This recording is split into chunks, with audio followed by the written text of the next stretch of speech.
Hello and welcome to Registered Behavior Technician. I am Dr. Janet Burke and I would like to show you and talk about what the Registered Behavior Technician training is all about. Hopefully you have a great deal of questions and hopefully you will enjoy this training.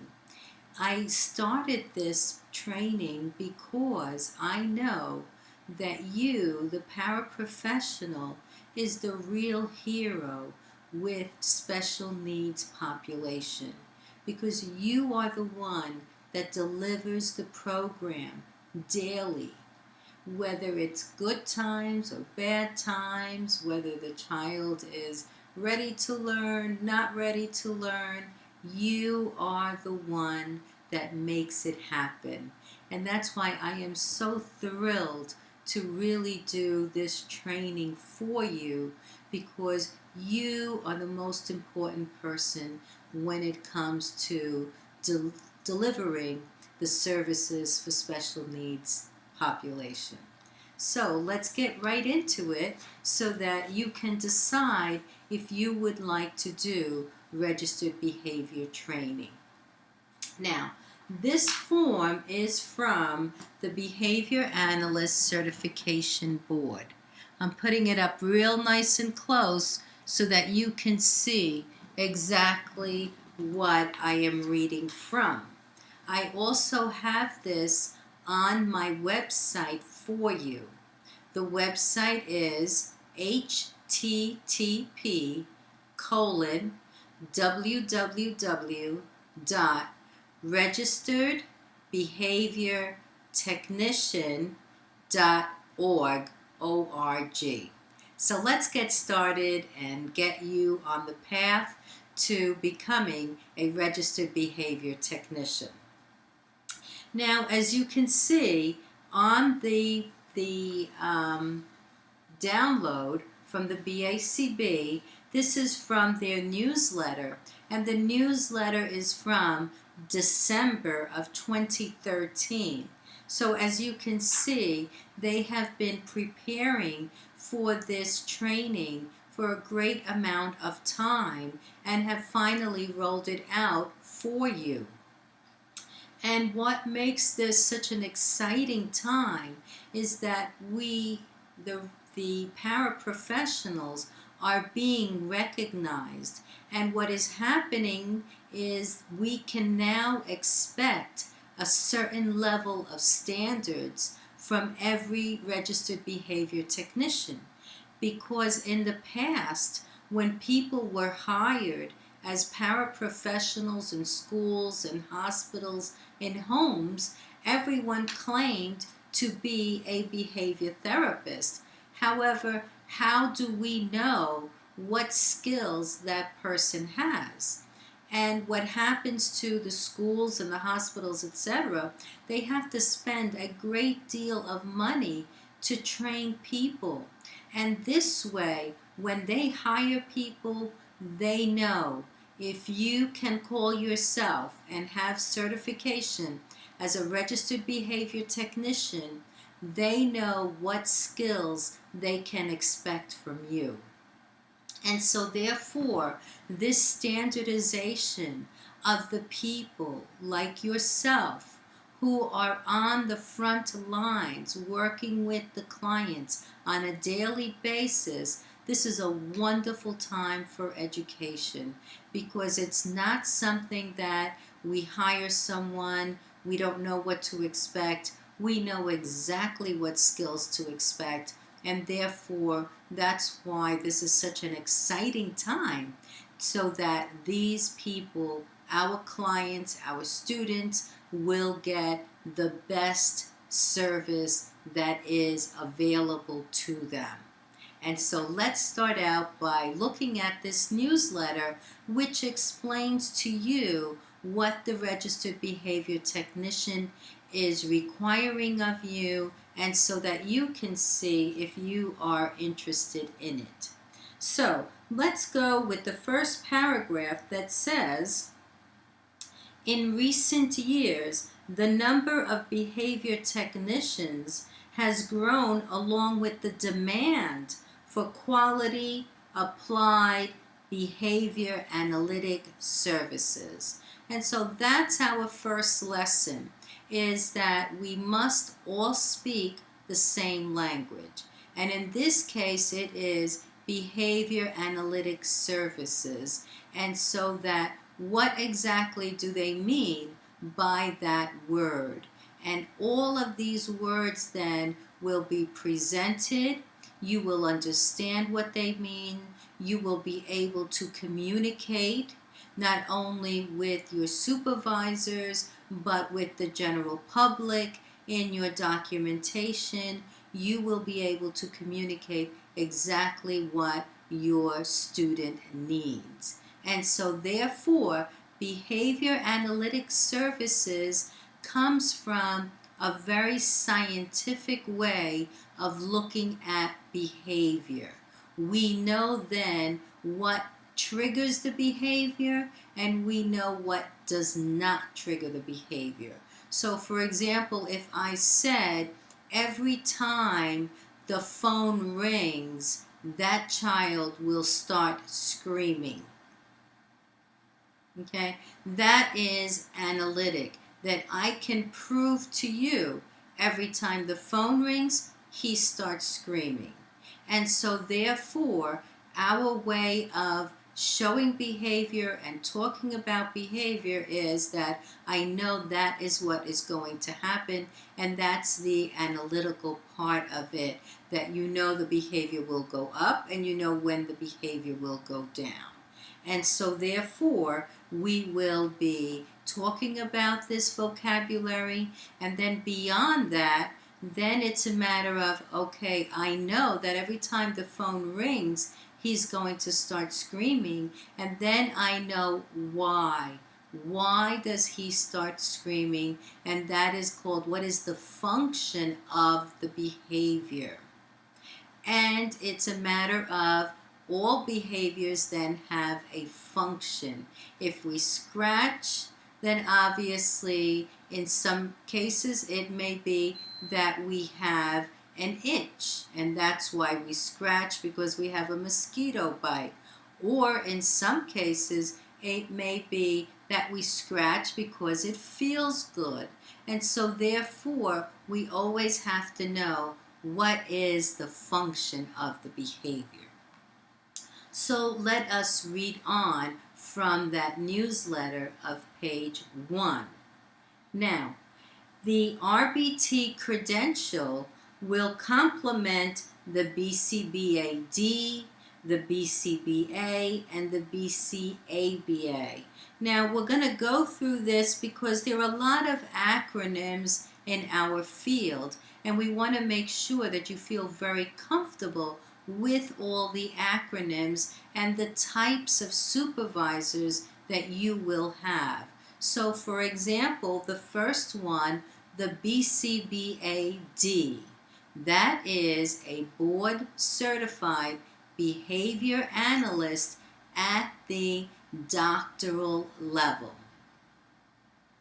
The next one is the BCBA, board certified behavior analyst, and that is a behavior analyst at the master's degree level.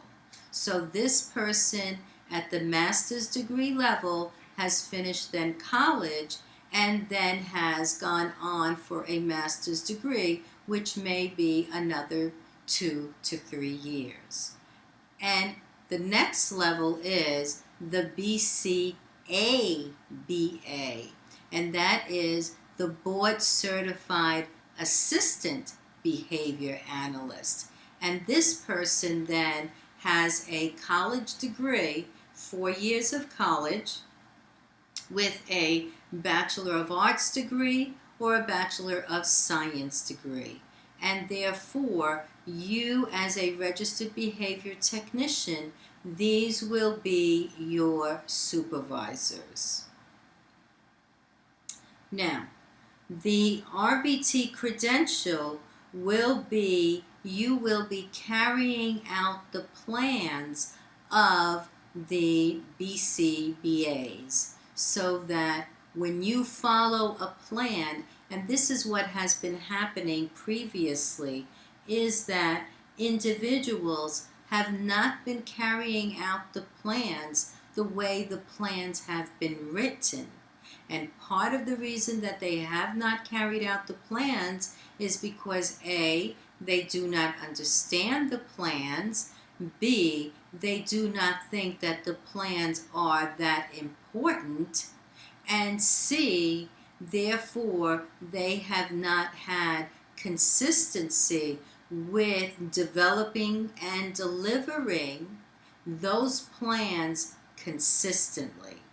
And therefore, when the RBT then is given a plan, now, because they understand the vocabulary of the BCBA, they understand the importance of the plan, they are then able to deliver the plan with fidelity.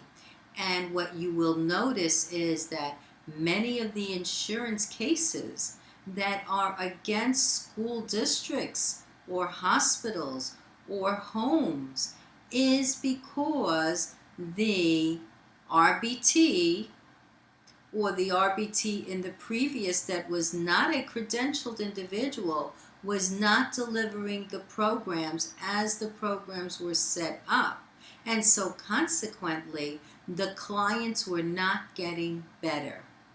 And because of that, we now have this RBT credential, which then tells us that this person understands the program and is a professional that will be delivering the program on a consistent, high quality level. And that's why we now have the RBT credential. Now, the BACB, the Behavior Analyst Certification Board, will begin accepting applications for the RBT credential in mid-2014. And so that is, at this point, they are now accepting the RBT applications. Development of the RBT credential, that is, they had work groups and planning sessions, etc., and took surveys so that they can provide you with the best curriculum to learn to become a registered behavior technician. And if you'd like more information on that, of course, it is on the newsletter. What I'd like to do now is talk about the eligibility requirements. And now we are on page 2 of the BACB newsletter.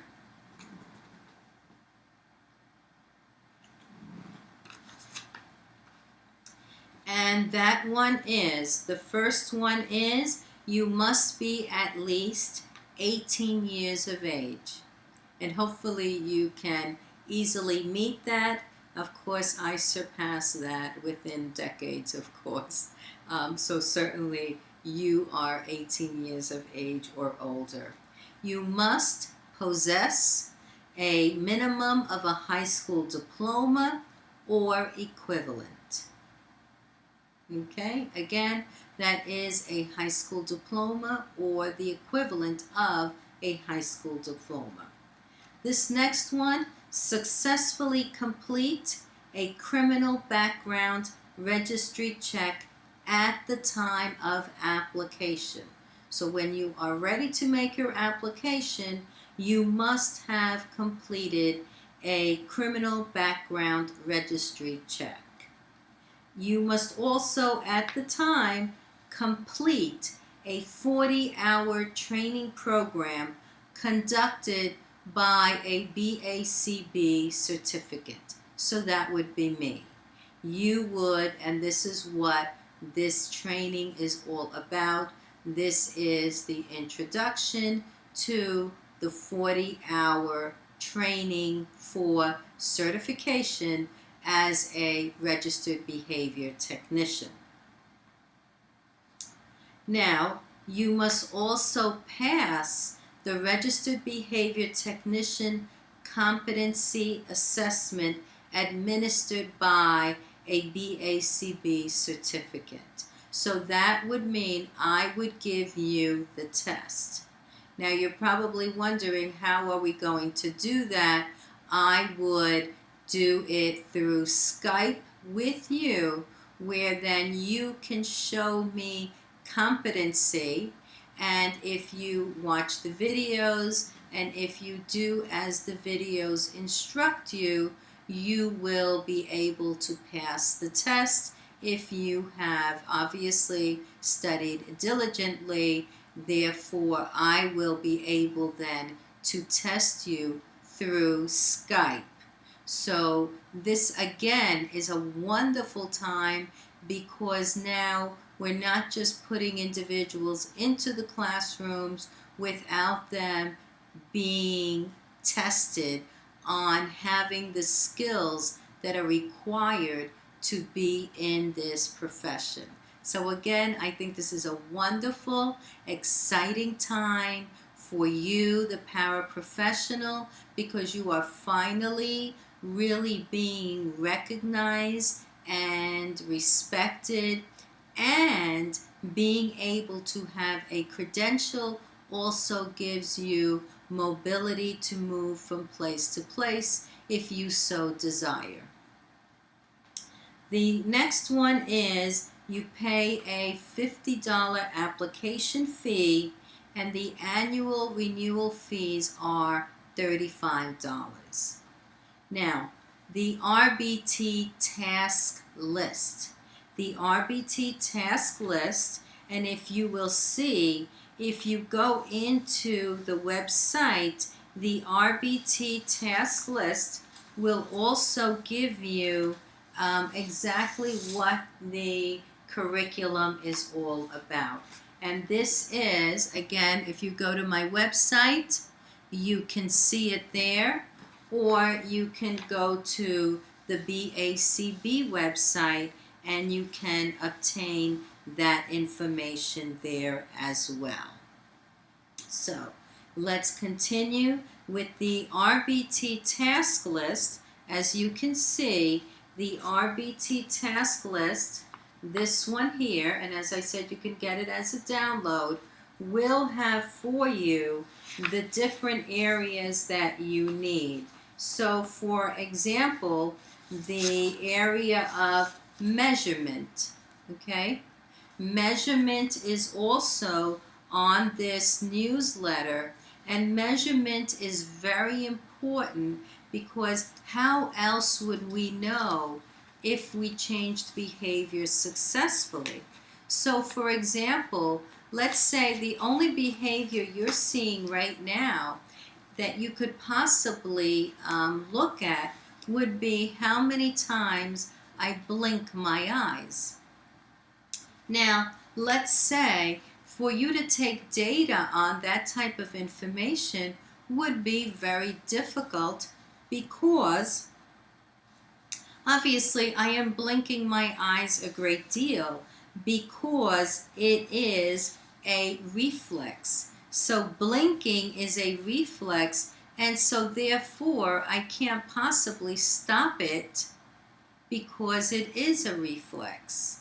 However, now imagine you're being able to prove to someone that you reduced the level of my blinking. Now let's make believe that my blinking was actually my hitting. And so obviously it's not socially acceptable to punch people in the face, is it? Okay? It's obviously not acceptable to punch people in the face. However, if I were punching people as much as I am blinking, it would be very difficult then for you to prove that you stopped my punching.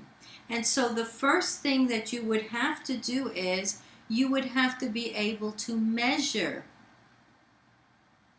my blinking, and in that case it would be my actual punching.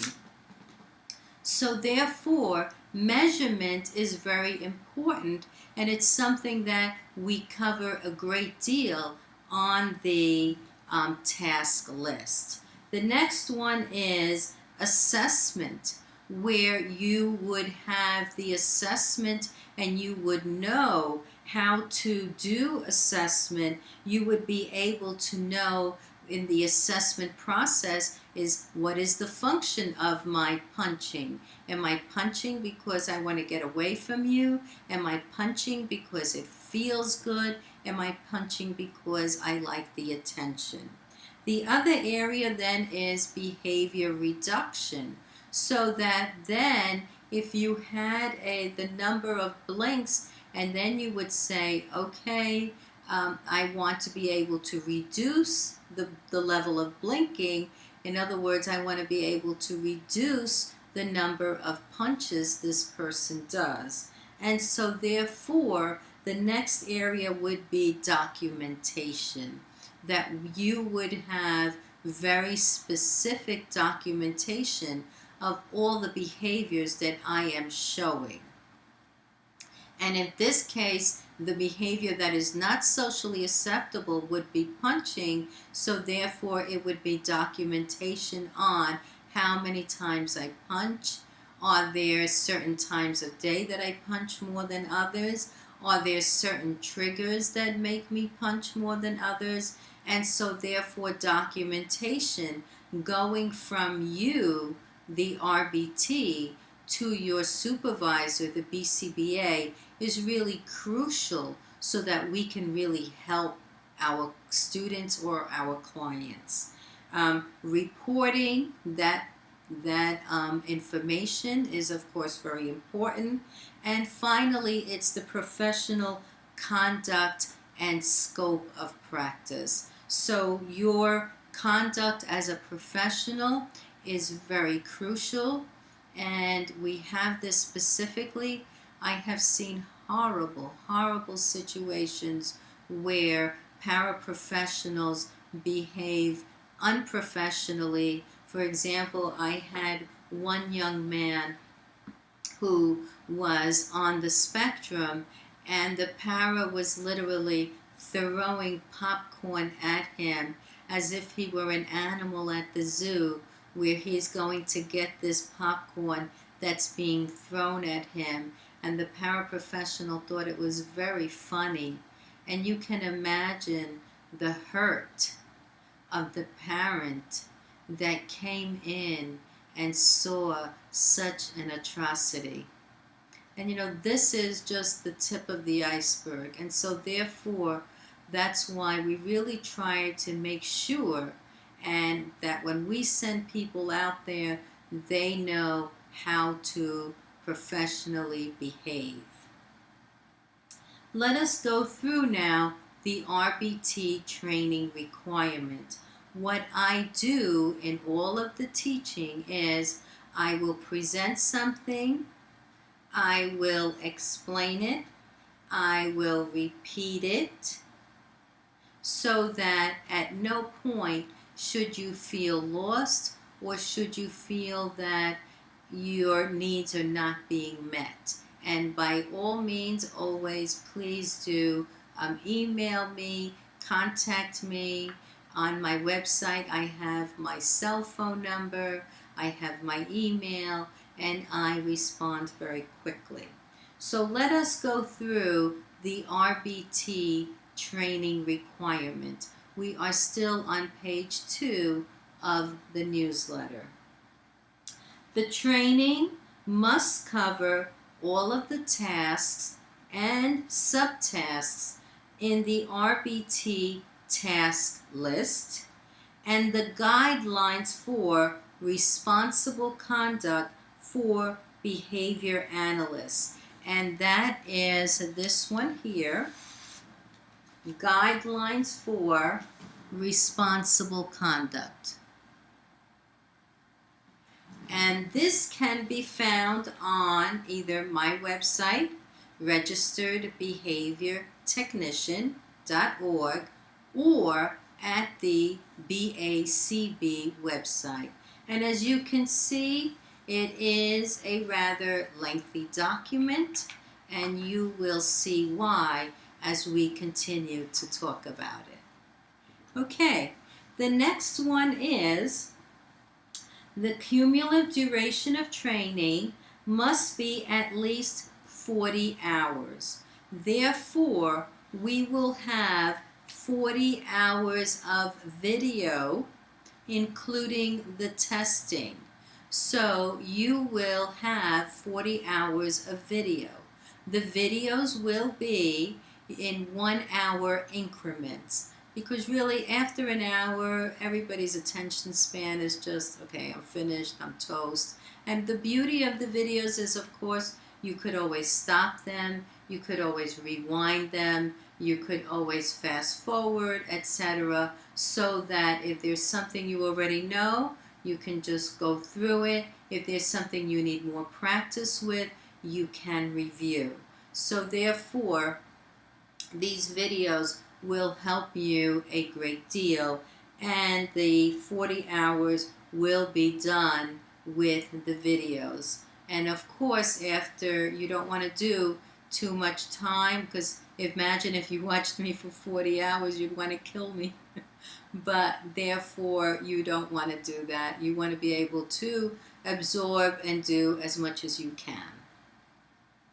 Now, 3 hours of the training must be devoted to ethics and professional conduct. And that is why we have the guidelines for responsible conduct, and as I said, the ethics is very important. Anytime there is something with jobs or money, etc., people will decide that they want to take a shortcut, they want to make more money this way or that way. This is not about money. This is about you being the professional and providing the services based on the skills that you learn from these videos. The training may be conducted in person or online. We also have face-to-face training. If you prefer to have face-to-face training, we also have that available to you. You can contact me if you would prefer me to go to your school district and provide the training there, or if you prefer to do the training in your own living room, then you can certainly do that with these videos. Okay, the training may be didactic, lecture-based, which is what I'm doing now, is that I am lecturing about the information that we have here in the newsletter. Or it could be experiential, which would be, for example, role-playing, where, people take on different roles, where you can actually see what the clients go through and how you deliver these skills then to your students. And therefore, I will be modeling, for example, a preference assessment. I will be modeling the skills for you so that you in turn can deliver these skills to your students. The training must be completed within a 90-day period. So you must take the tests within those 90 days. You must finish the training within the 90-day period. So make sure that when you start, make sure your date so that your training is completed, because anything beyond the 90 days, it really is very difficult to retain the information, to use the information. So you do not want it, you don't want the training to go beyond the 90-day period, which is of course your 3 months. The training must be conducted by a BCBA or a BCABA. So the training must be conducted by someone like myself. Now, the training program is based on the Registered Behavior Technician task list and is designed to meet the 40-hour training requirement for the RBT credential. The program is offered independent of the BACB. Now let's talk about, we are now on page 3 of the newsletter.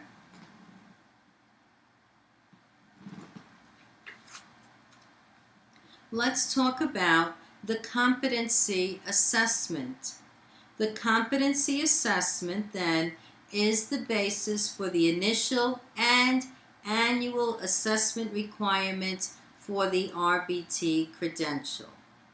The assessment must be administered by a BCBA or a BCABA after the 40-hour training requirement has been completed. The assessment involves interview and direct observation competencies based on each task list in the RBT task list. Therefore, you will show demonstration of knowing all of the components from the RBT task list. And we will be going through them step by step by step until you feel comfortable with all of the items in the RBT task list. Okay, the assessment is complete when the behavior technician demonstrates competency in each task as determined by the assessor. Now, the criminal background registry check shall be conducted on each RBT applicant. The applicant has successfully completed a criminal background check comparable to that commonly required for those working as home health aides, child care professionals, or teachers in the community where services will be provided. And therefore, your supervisor must say this: I have confirmed as supervisor the applicant's compliance with the criminal background registry check required by the BACB. In my professional opinion, and to the best of my knowledge, the applicant's history did not reveal a matter that would preclude employment as an RBT. Now, the next item is how you may practice and in what categories you may practice. The RBT may not practice independently. So you cannot go around and say, and to the home, well, I have this credential and I do not need a BCBA. I can do this by myself.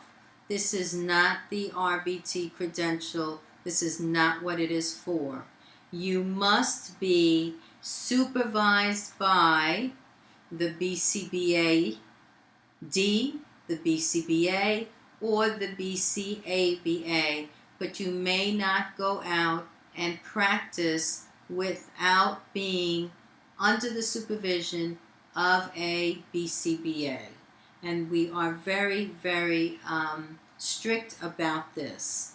Now, each RBT must obtain ongoing supervision for a minimum of 5% of the hours spent providing applied behavior analytics services per month, and at least one of the two supervisory contacts must be one-on-one, but the other can occur in a small group meeting.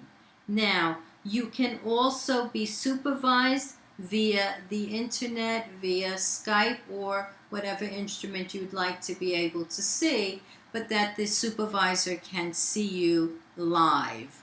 And as you can see, it only allows one small group meeting. And that is specifically because we want you to be able to ask any questions. We want to be able to supervise you individually so that we can provide you with the assistance that you need so that we can tailor make our instruction for you when we're supervising you. So that is why, you can't have all of the supervisions being on a group basis, because we want to make sure that we are meeting your particular needs. Okay, and here we have now, we are going into page 4 of the RBT newsletter.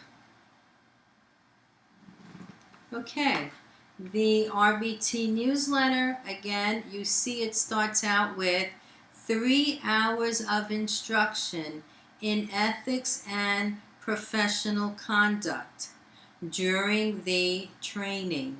Also, the must have a subset of guidelines for responsible conduct for behavior analysts, and that is the one that I showed you previously.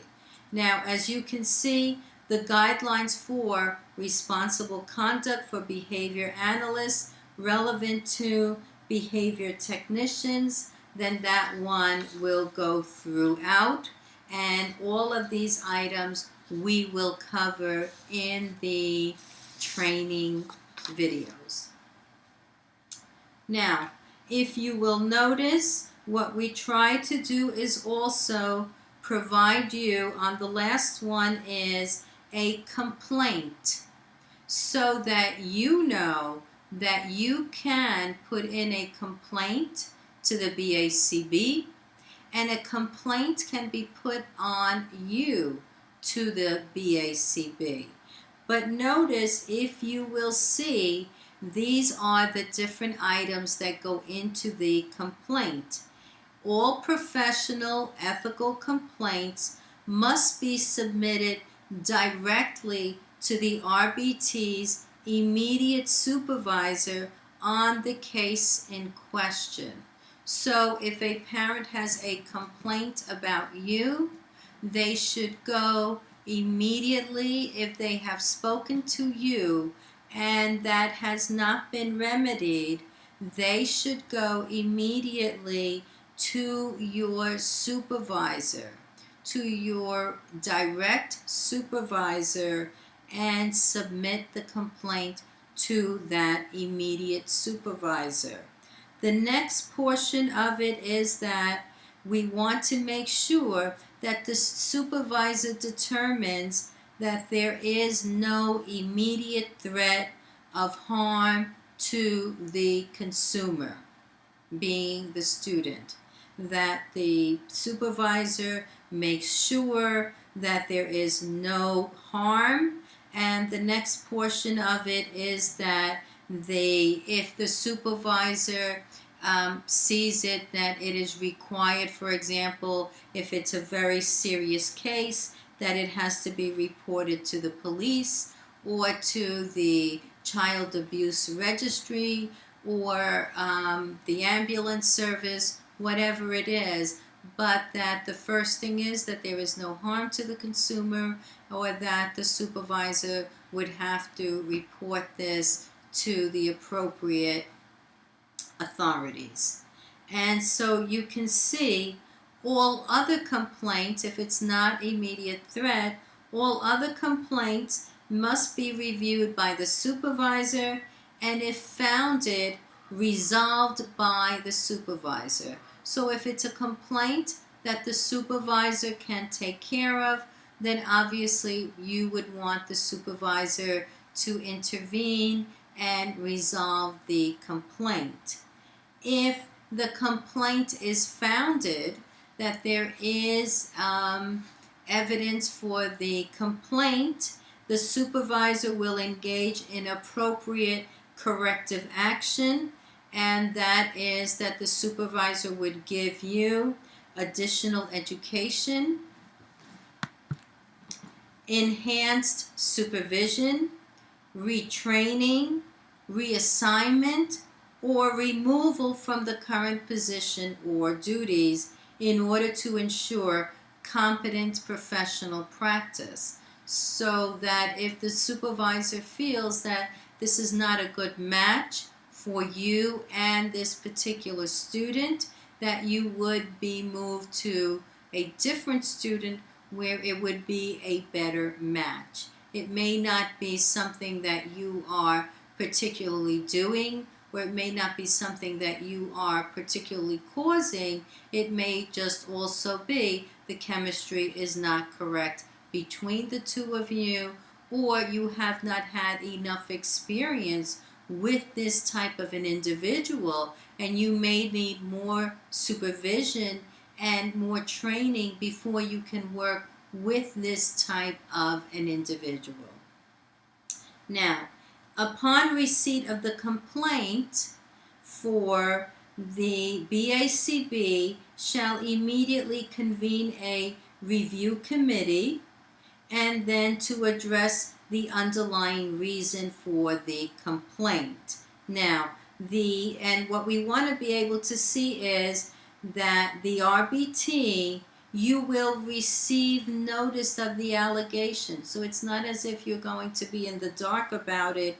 You will receive notice of the allegations, and you will be given an opportunity to respond. So it's not as if people can attack you without your being able to respond with your own reasons for your behaviors. Now, the review committee will seek to meet as soon as possible, no longer than 30 days, to conduct a full review of the matter. And we will see, to the extent practical, all other revisions, provisions, and procedures as outlined in the professional, disciplinary, and ethical standards, and you also have an opportunity to appeal. So even if there has been a finding, you have the ability to appeal the decision, and the review committee's decision will be forwarded to the supervisor of record for the case in question, and the RBT supervisor shall be given notice of any sanctions, so that you know we have a hierarchy of people will complain, and people then bring that complaint to your supervisor. The supervisor should be able then to deal with that complaint. Of course, the first thing that we look at is there any harm going on to the student or the client? So that's the first thing that we want to make sure. And then after that, that the supervisor provide you with the supervision that you need, and that it can go to different levels, but at all levels you are informed of what's going on, and you have the right to respond and to appeal a decision as well. So I think that these are very exciting times for paraprofessionals. I think that this will continue to go on. I, for one, have a cousin who is a wonderful paraprofessional. Everybody asks for her, and now this is an opportunity for her to have the specific skills that will hone in her innate skills to make her and make you the professional that you really are.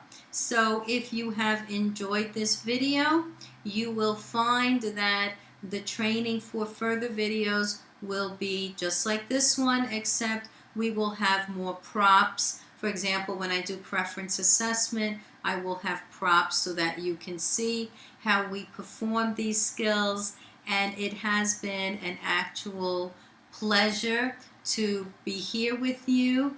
and I wish you a good morning, a good afternoon, or a good evening, and I hope to see you again for video number 2, which would be our first registered behavior technician training, and we will be talking about measurement. So remember when I said about my blinking, and then to be able to take data where we can then reduce especially self-injurious behavior.